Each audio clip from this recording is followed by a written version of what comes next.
Je n'oublierai jamais le son de ses pleurs, car ce n'était pas un sanglot ordinaire. C'était un gémissement brisé, étouffé, comme si quelqu'un tentait de ne pas hurler pendant que son âme se déchirait en deux. Je venais de rentrer du travail lorsque j'ai ouvert la porte de notre pavillon et que je l'ai entendu. Ma femme Hélène était assise au bord du canapé, se serrant elle-même dans ses bras, le visage blanc comme un linge et les yeux complètement perdus. Quand elle m'a vu, elle a essayé de se lever, mais ses jambes n'ont pas répondu. Elle n'a réussi qu'à me regarder et à bouger les lèvres sans qu'aucun son n'en sorte. À cet instant, j'ai su que quelque chose de terrible s'était produit. Je me présente. Je m'appelle Michel Dufour, j'ai 64 ans et je vis à Nantes avec Hélène depuis 38 ans. Nous avons traversé ensemble des maladies, des dettes, élevé nos enfants, assisté à des enterrements, partagé des rires et des pertes. Mais jamais je ne l'avais vue dans un tel état. J'ai couru vers elle, laissé tomber ma sacoche et me suis agenouillé devant son corps tremblant. Ses mains étaient froides et rigides, et chaque fois qu'elle tentait de parler, sa gorge ne produisait qu'un faible son, comme un soupir brisé. Je lui ai demandé une fois, deux fois, trois fois ce qui s'était passé, mais elle ne pouvait pas me répondre. Elle pleurait simplement sans larmes au début, comme si la douleur était trop grande pour sortir même par ses yeux. C'est alors que ma fille Mathilde est apparue depuis le couloir. Elle marchait vite, nerveuse, son portable à la main. Sa respiration était agitée et ses cheveux étaient en désordre. Elle m'a regardé et m'a dit précipitamment : « Papa, quand je suis arrivé, elle était déjà comme ça. Je ne sais pas ce qui s'est passé. » Quelque chose dans sa voix sonnait appris, répété, presque mécanique. Elle m'a expliqué qu'elle était venue rendre visite à sa mère, qu'elle l'avait trouvée en train de pleurer dans la cuisine, qu'elle ne comprenait rien. Mais pendant qu'elle parlait, elle évitait de me regarder dans les yeux. Ce détail, si petit, a été le premier à me faire sentir que quelque chose ne collait pas. J'ai aidé Hélène à s'allonger sur le canapé. Je lui ai apporté de l'eau, pris son pouls et disposé une couverture sur ses épaules. Elle a essayé de dire mon nom plusieurs fois, mais chaque tentative se terminait par un sanglot sans voix. Ma fille Mathilde allait d'un côté à l'autre, excessivement attentive, trop même. Elle préparait du thé, ramassait des choses que personne ne lui avait demandées et parlait sans arrêt de sujets sans importance. Je l'observais en silence. Quelque chose en moi, une vieille intuition que je pensais avoir perdue au fil des années, commençait à se réveiller lentement. Plusieurs minutes se sont écoulées jusqu'à ce qu'Hélène parvienne à prononcer quelques mots. Sa voix n'était qu'un fil ténu, mais suffisant pour me briser le cœur quand je l'ai entendue murmurer : « J'ai peur. » Seulement ça. Elle n'a pas dit pourquoi. Elle n'a pas dit de qui. Juste la peur. J'ai pris son visage entre mes mains et l'ai forcé à me regarder. Elle avait un bleu à peine visible sur le poignet gauche, maladroitement caché sous la manche de son pull. Ma fille s'est avancée immédiatement et a dit : « Elle s'est sûrement cognée sans s'en rendre compte, papa ? Ces derniers temps, elle trébuche beaucoup. Cette excuse m'est tombée dessus comme une gifle. »« Tu l'as touchée ? » lui ai-je demandé sans élever la voix. Ma fille s'est figée pendant une fraction de seconde, mais cela a suffi pour que je le remarque.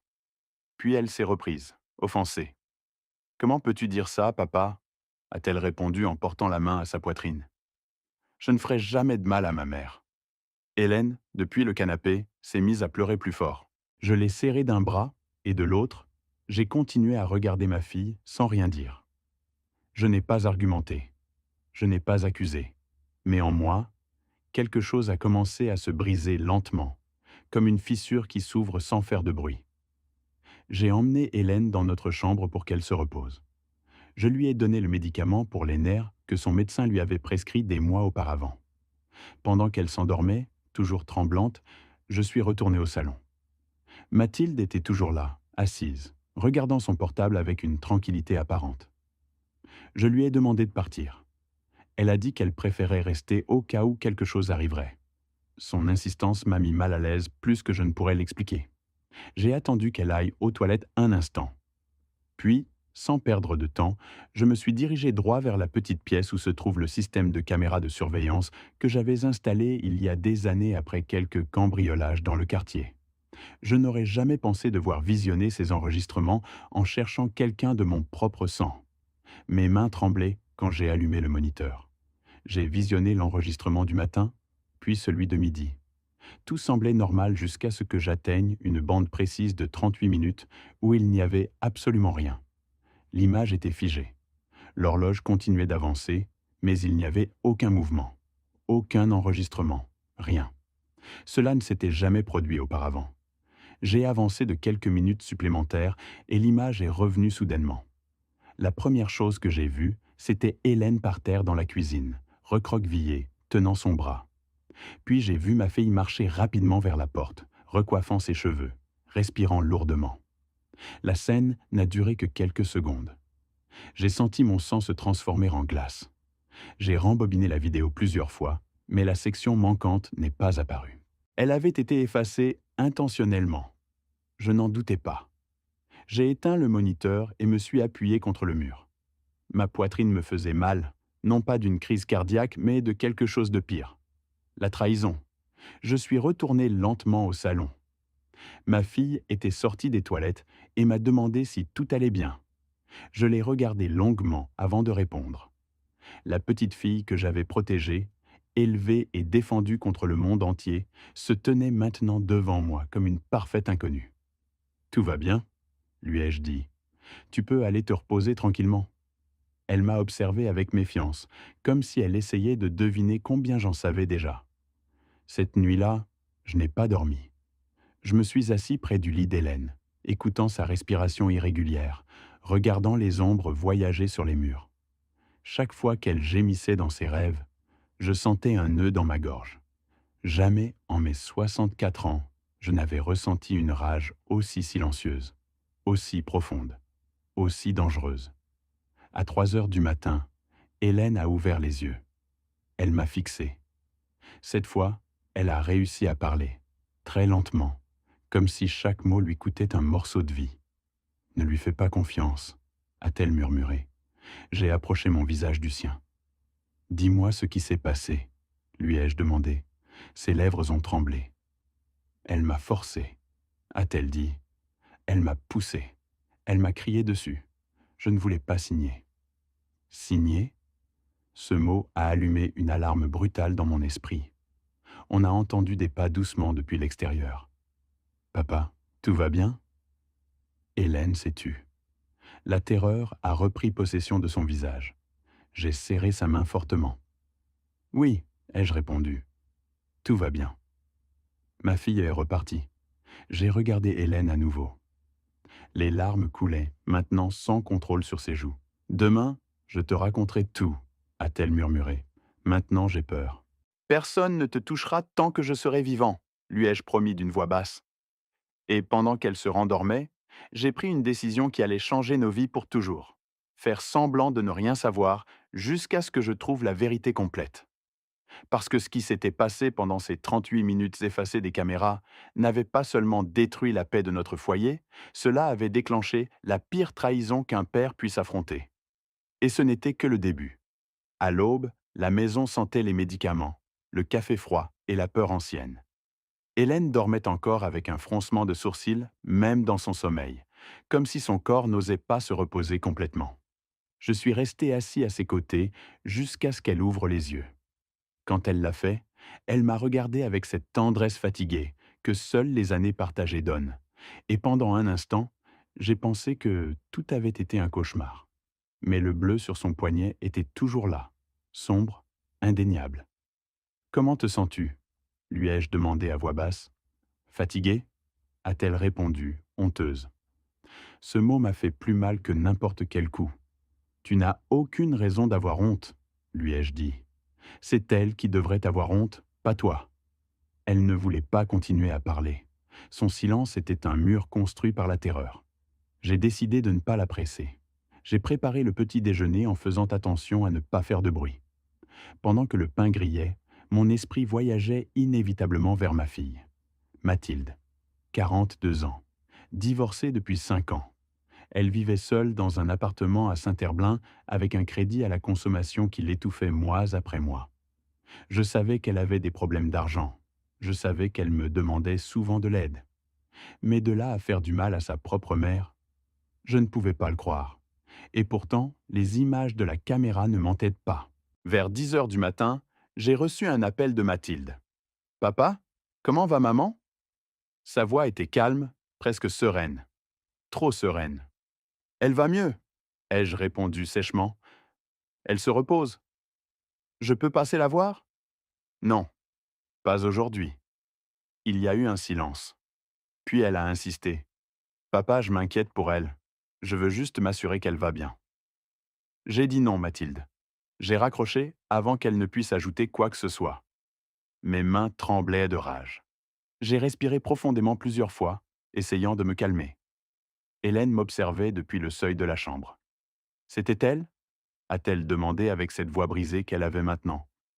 J'ai hoché la tête.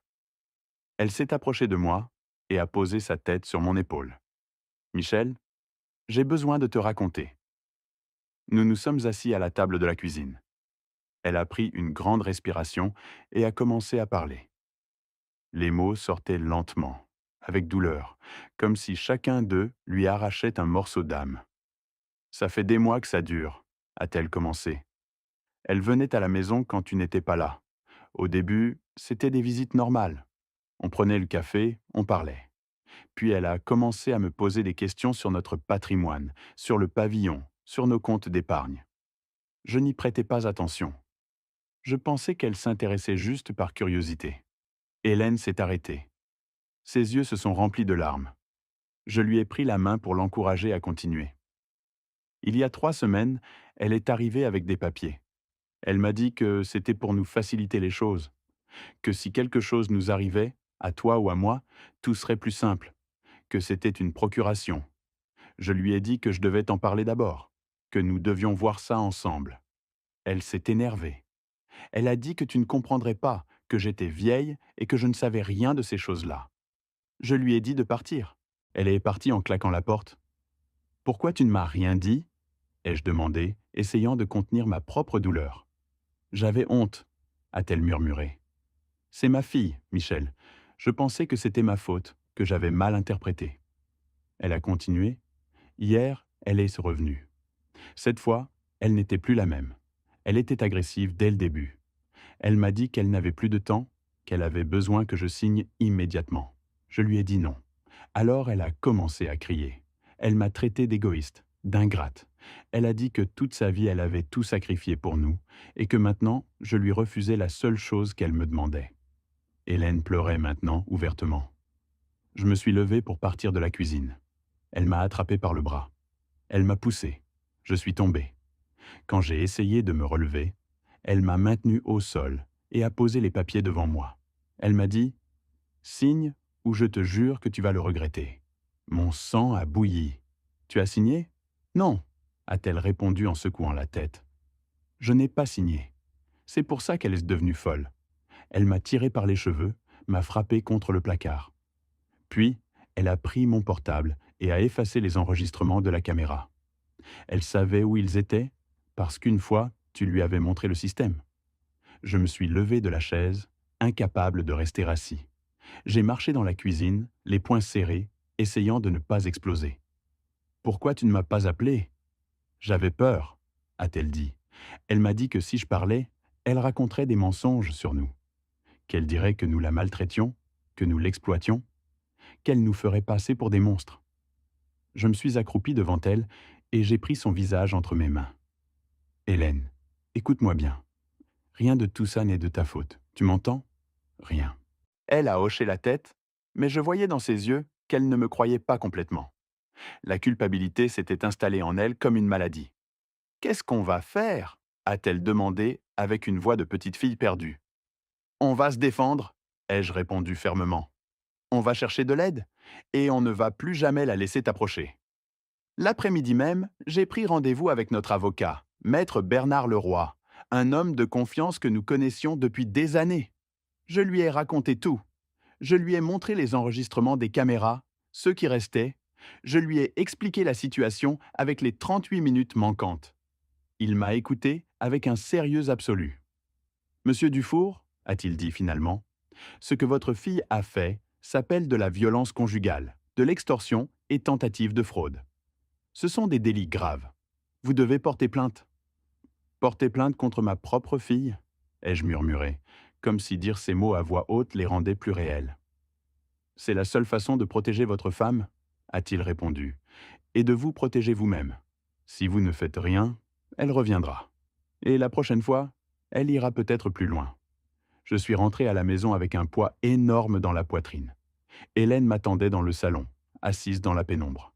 « Qu'est-ce qu'il a dit ?» m'a-t-elle demandé. « Il dit qu'on doit porter plainte. » Elle a fermé les yeux. « Contre notre propre fille. »« Ce n'est plus notre fille. » ai-je dit avec une dureté qui m'a surpris moi-même. Celle que nous connaissions ne ferait jamais ça. Les jours suivants ont été un cauchemar. Nous sommes allés au commissariat de police de Nantes.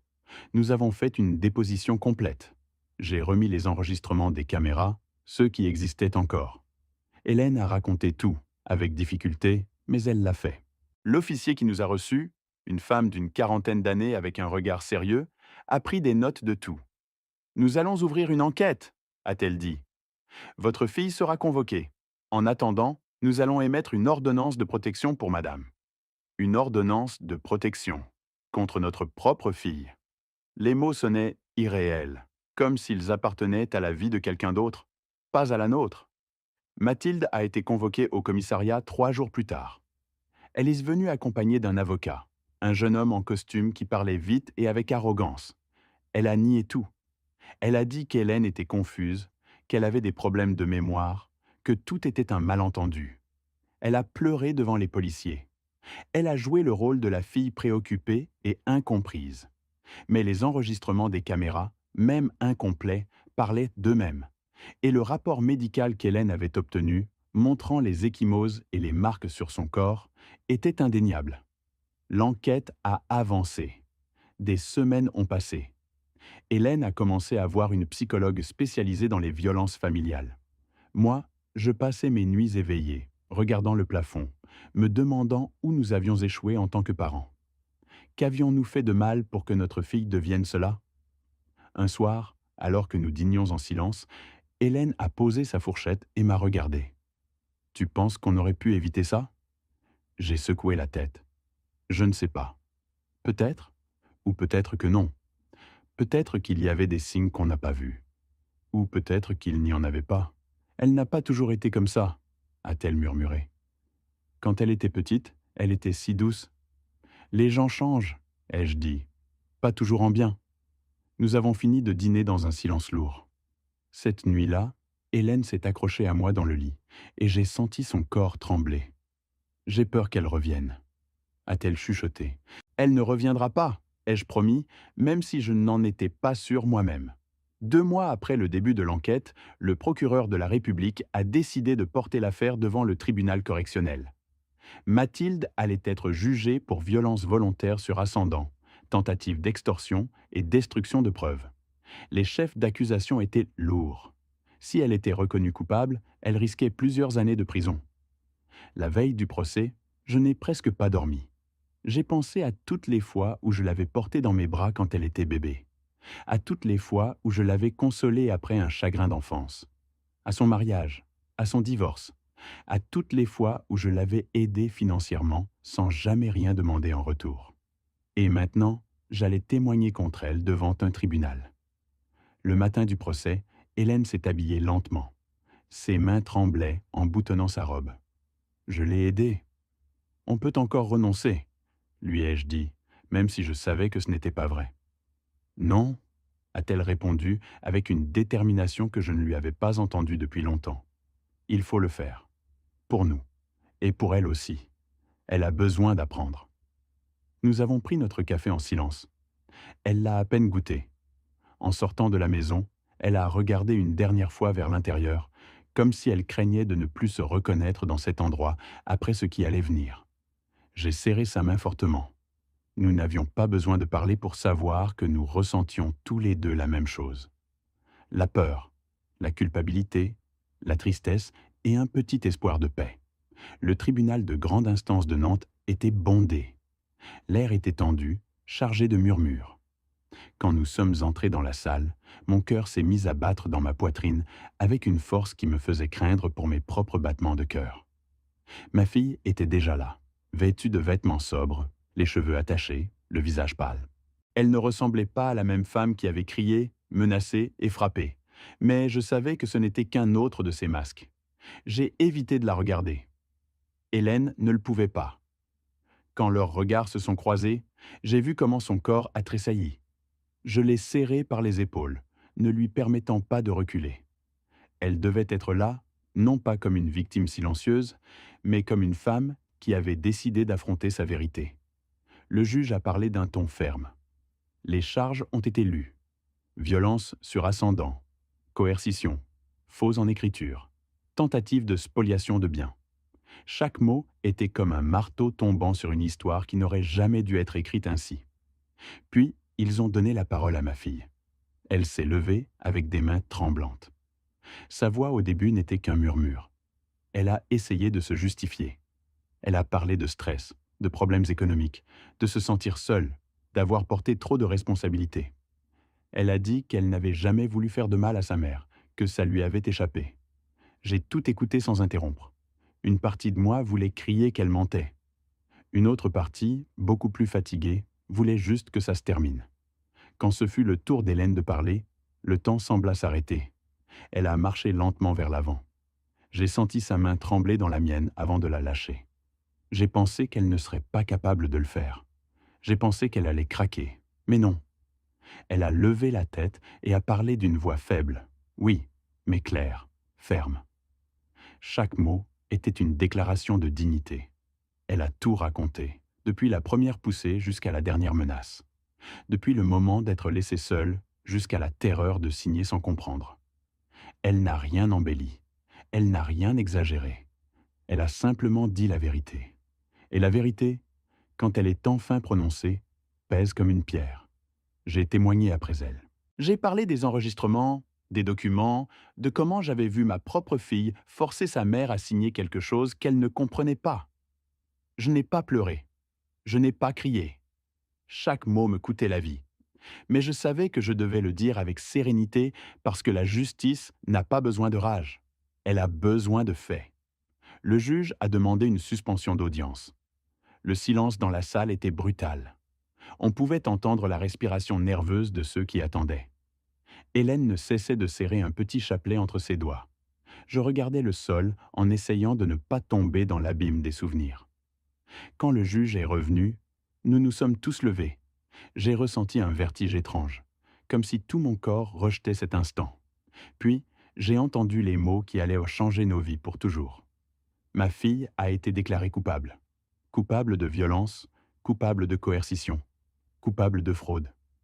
La peine comprenait de la prison ferme et l'annulation de tous les documents signés sous pression. Hélène a laissé échapper un gémissement. Je l'ai tenue par la taille pour qu'elle ne tombe pas. Ma fille a pleuré, non pas de rage, de désespoir. Pour la première fois, ses pleurs n'étaient plus un outil. C'était la défaite. Quand ils l'ont emmenée, elle a croisé mon regard une dernière fois. Dans ses yeux, il n'y avait plus ni haine, ni défi, seulement une question muette à laquelle je ne savais pas, ni ne voulais répondre. La porte s'est refermée derrière elle, avec un bruit sec qui a résonné à l'intérieur de ma poitrine, comme un coup de tonnerre.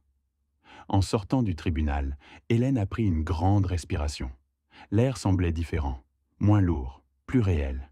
« C'est fini » a-t-elle murmuré. « Oui » ai-je répondu. « C'est fini. » Mais ce n'était pas une fin heureuse. C'était une fin nécessaire. Et parfois, la vie ne nous offre que ça. Les jours suivants ont été étranges. La maison était calme, mais d'un calme fait d'absence. La chambre de notre fille restait fermée. Personne n'osait y entrer. Finalement, un après-midi, Hélène m'a demandé de le faire ensemble. Nous avons ouvert la porte. Tout était resté pareil. Le lit fait, ses vêtements dans le placard, ses objets sur les étagères. C'était comme un sanctuaire de quelqu'un qui n'appartenait plus à cette maison. Hélène s'est assise sur le lit et a porté ses mains à son visage. Elle a pleuré en silence.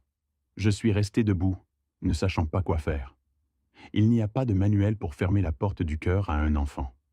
Avec le temps, nous avons commencé à nous reconstruire. Hélène a commencé une thérapie. Elle s'est remise à dormir sans sursaut. Elle s'est remise à marcher dans le jardin, à arroser les plantes, à parler sans peur. Je l'observais avec un mélange de joie et de tristesse. Je la voyais renaître. Et en même temps, je voyais l'ombre de notre fille dans chaque geste. Un après-midi, alors que nous buvions du café sous le soleil, Hélène m'a regardé et m'a dit « Si tu n'étais pas arrivé ce jour-là, je ne serais pas là. » J'ai serré sa main fortement. Si tu n'avais pas eu le courage de parler, je serais encore aveugle. Nous nous sommes regardés en silence. Deux personnes âgées qui avaient traversé la plus grande tragédie de leur vie, causée par quelqu'un qu'elles aimaient de toute leur âme. J'ai su alors que le véritable amour n'est pas naïf, qu'aimer, ce n'est pas tout permettre, que parfois, pour sauver qui tu aimes, tu dois le faire même de celui qui lui fait le plus de mal, même si cette personne porte le même sang que toi. Hélène a souri faiblement. Maintenant, je veux juste vivre en paix, a-t-elle dit. Et tu l'auras, ai-je répondu, même si nous ne sommes plus les mêmes qu'avant. Parce que nous ne sommes jamais redevenus les mêmes. Le prix de voir la vérité a été élevé. Nous avons perdu une fille. Nous avons perdu une illusion. Nous avons perdu l'idée d'une famille parfaite. Mais nous n'avons pas perdu le plus important, la vie, la dignité et la lumière qu'il nous restait encore. Et ainsi, dans ce petit jardin où tant de fois nous avions ri tous les trois, Hélène et moi avons compris que l'amour, quand il cesse d'être aveugle, fait mal, mais libère aussi. Quelques mois se sont écoulés depuis ce jour au tribunal. Aujourd'hui, la maison sent le café le matin et le pain fraîchement grillé à nouveau. Hélène marche plus droite, dort sans sursaut, et parfois elle fredonne même de vieilles chansons en arrosant les plantes du jardin. Je l'observe en silence, remerciant chaque petit geste que nous tenions pour acquis auparavant. Ça n'a pas été facile. Aucune blessure qui porte le nom d'un enfant ne guérit rapidement. Il y a des jours où elle reste à regarder par la fenêtre avec des yeux perdus. Et je sais exactement à qui elle pense. Dans ces moments-là, je ne dis rien. Je m'approche simplement et je prends sa main. Nous avons déjà appris qu'il y a des douleurs qui ne se guérissent pas avec des mots, mais avec une présence. Notre fille purge sa peine. Nous ne l'avons pas revue. Parfois, je me demande si un jour je pourrai la regarder sans que le passé ne me traverse la poitrine. Je ne sais pas. Je ne sais pas non plus si elle comprendra un jour tout le mal qu'elle a causé. La seule chose que je sais, c'est que j'ai fait ce que je devais faire en tant que mari et en tant qu'homme. Aujourd'hui, nous vivons avec moins de peur et avec plus de vérité. Et même si nous avons perdu quelque chose d'irrécouvrable, nous avons aussi sauvé quelque chose de beaucoup plus précieux, nos vies et notre dignité. Si cette histoire vous est parvenue, je veux que vous sachiez quelque chose. Il n'est jamais trop tard pour dire « ça suffit ». Il n'est jamais trop tard pour protéger ceux que vous aimez. Et il n'est jamais trop tard pour affronter la vérité, aussi douloureuse soit-elle. Je m'appelle Michel Dufour, et ceci était mon histoire.